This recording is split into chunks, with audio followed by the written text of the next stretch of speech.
Be ready. Start.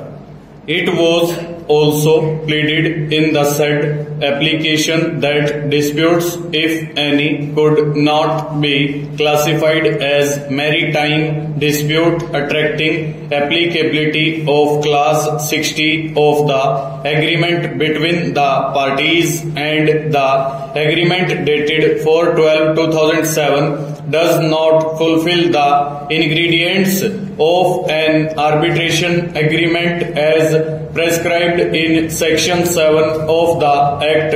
Stop.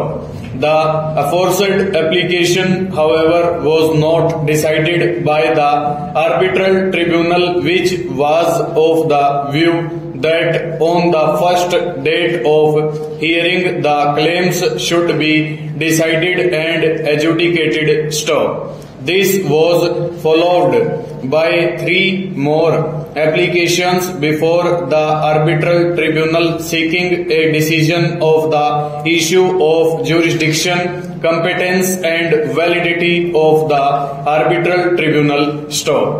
The arbitral tribunal, however, decided to proceed with the matter without giving decision on the applications filed by the petitioners.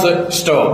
Being aggrieved from the order of the tribunal dated 5/7/2013 deciding to proceed with the matter, the petitioner is before this court seeking quashing of the aforesaid order besides a direction terminating the mandate of the arbitral tribunal. Stanza. The petitioner before this court, on receipt of notice from the arbitrator, raised a preliminary objection with respect to maintainability of the arbitration proceedings inter alia on the ground that there was no arbitration agreement between the parties. Stop. The arbitrator-wide impugned order dated 15/6/2013 rejected the preliminary objection of the petitioner. Stop. Being aggrieved, the petitioner is before this court seeking quashing of the aforesaid order dated 15/6/2013. Stop.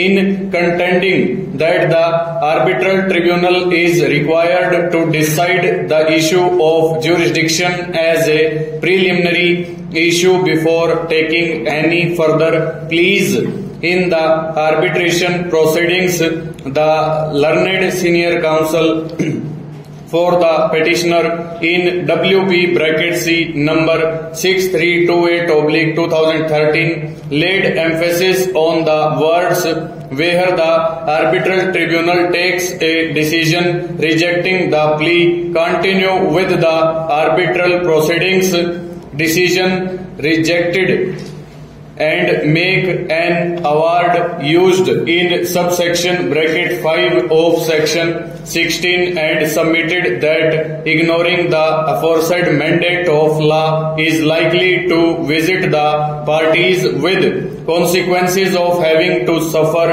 in terms of the wastage of time and incurring huge costs if at the end of arbitral proceedings the tribunal was to hold that it had no jurisdiction in the matter.